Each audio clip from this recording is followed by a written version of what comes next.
Good morning from Kingfisher, Oklahoma. Glad to see you. We're going to do 5 things from Genesis chapter 9 in under 5 minutes. Number 1, God tells man to be fruitful and multiply. We saw this with the animals. Now he's telling man, and they're going to cover the earth. Number 2, God puts the fear of man into beasts. That's why we have an interesting and probably different relationship than Noah had with animals. They're scared of us. They like to stay away for the most part. And for the most part, it's hard to tame an animal. That's why they're wild. 3, man moves from vegetarian to omnivore. In the King James, it says meat, but that just means food. But in this case, it's also literal meat. We can eat everything except the blood at this point. It is a sacred theme in all Scripture. And if you see it, we'll talk about it. But it says if you shed a man's blood, blood is required of you. And like I said, we'll watch that theme throughout all Scripture. Number 4, God says he'll never again flood all the earth. We call it a rainbow, his symbol, to remind him and us that he'll never flood the earth. But it says a bow, like bow and arrow, like God's bow is set there. That's what we're seeing, God's bow. Very interesting. What a misuse we have of that symbol today. Number 5, nobody's perfect. We're going to see Noah make a mistake, his son have a mistake made, and this goes to show that the Bible is accurate. If you were editing history, you'd sure edit out your negative traits and the bad things that happen, but here it's left in. So that's one point towards saying that the Bible is authentically real. Let's check out chapter 9, verse 1. And God blessed Noah and his sons and said to them, be fruitful and multiply and replenish the earth.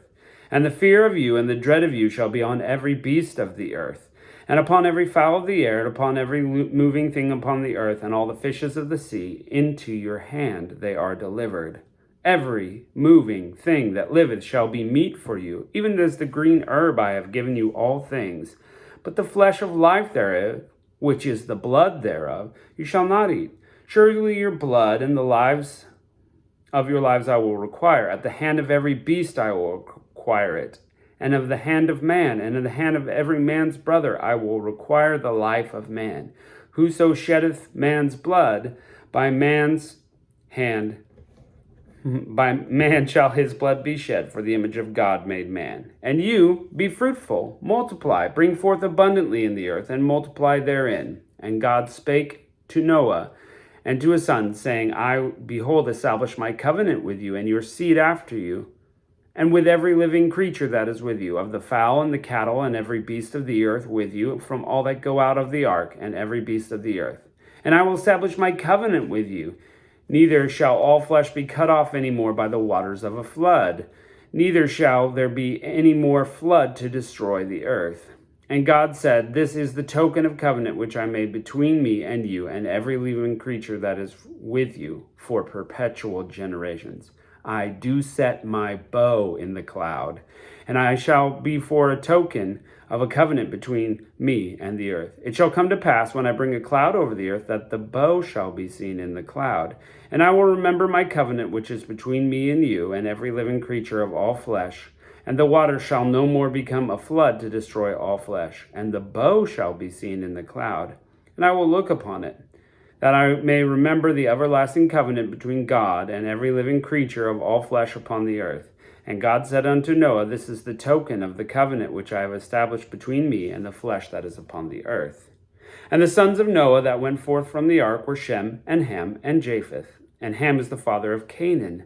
These are the 3 sons which Noah had, and of them was the whole earth overspread. And Noah began to be a husbandman, and he planted a vineyard, and he drank of the wine which was drunken, and was drunken.